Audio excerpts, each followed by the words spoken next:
Hello everyone, long time. No, see. So we've been away since around about March, I think. Sorry, sorry for that. Yeah. So we're here to tell you what happened and what's happening next. I'm sure you're all very excited to hear. Yeah, so the wheels started coming off around about October last year when my freelance work all dried up, which meant that our household income took a 50% nosedive and we started scrambling and getting into our rainy day savings in a big way. Yeah. So that worked out okay until we got to the end of the rainy day savings. And then we really started panicking. Yeah, and then it was the next step, not in the plan, would have been to start drawing on the investment money. Which was earmarked for retirement. It had another job to do. Mm. Yeah, so that's why we went quiet. We had to hatch the plan. Yeah, we had to hatch a plan because the thing is, our lives on the outside, everything looked perfect. We were paying the bills, we were keeping up, but it was as if we were on a treadmill and we were running and getting nowhere. Yeah, so I'm sure some of you feel the same way. So this is for you. Yeah. So we started thinking like not what can we do to maintain this life, but we started asking different questions like how can we feel more secure? What can we do to create a different life there where we don't panic like this and we're not stuck on a treadmill? Where we feel okay with what we're doing. And we, or should I say, this will be a surprise to some of you, I had an idea. She did. It was so flippant out there. She said, let's just cash in all our savings and hit the road. Yeah. I mean, the idea was a van.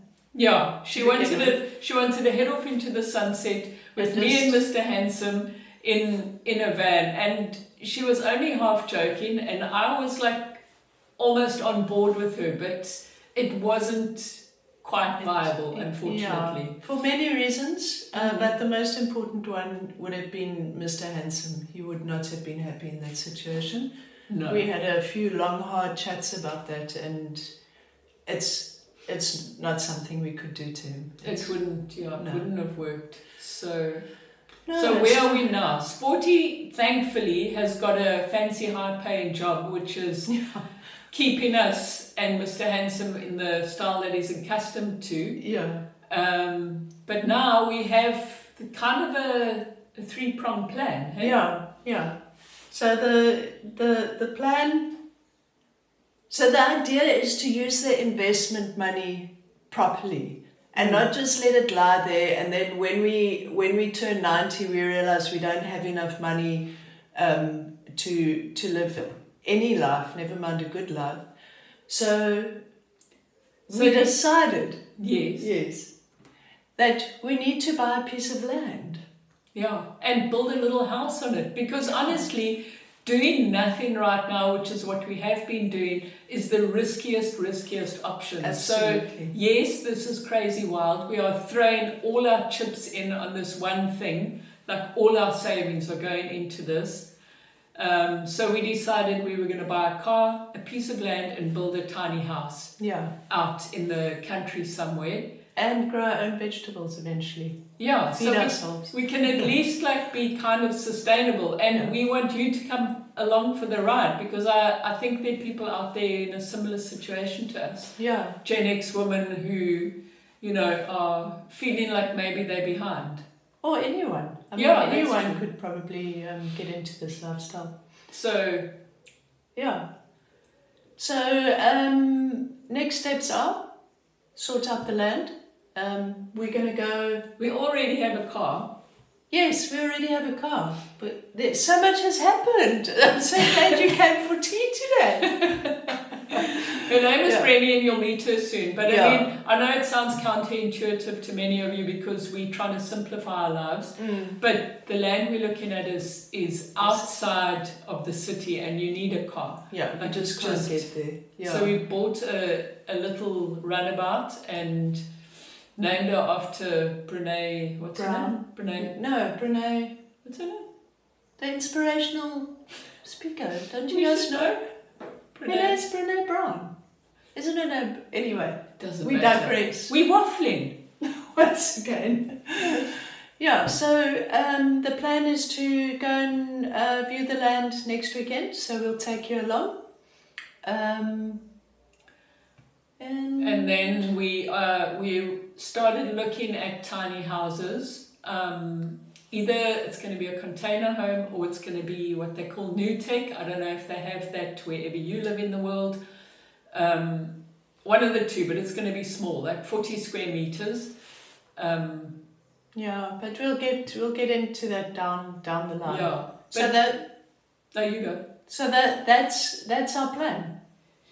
That is the big plan that we've been alluding to. We are basically betting on ourselves. Yeah. Hey? Exactly. At 58 and 61, we are betting on us. It feels pretty cool, I must say. Yeah. So there'll be a lot more information in the newsletter, which will be posted when? I think it's I don't know, it'll be at the same time or the day after this video that you're watching now goes up. There'll be a newsletter. Oh, it should be up beforehand. My God, we're out of practice. Description. No, not description. Link in the description below. Plus, we haven't even had any wine yet. Description in the link below, guys. Yay me. Okay, we're back. We are back. Feel free to leave lots of comments and tell us how great you think we are on our first recording back. Yeah, and will we be on the red carpet next time the Oscars play? Yes, and also please know that this was the third attempt. So we have been practicing. But the next video is going to be super exciting. Oh, yeah. Seriously, we're taking you on a road trip, and we're going to go and see this land that we think is maybe the land. The land. And then you can give us ideas for what we should do and plant and whatever, because we've got lots of cool ideas. Yeah. But we can't tell everything now because then... She's already spilled so many of the beans that were not spilled on the paper. Hey, here's something interesting. We say spill the beans, but apparently I think in England they say spill the tea. Oh. Yeah. To reveal things you shouldn't. Yeah. Tell us what they say where you are. And in the meantime, share this with everyone and please stick around and we'll see you next week. Next week, we'll see you.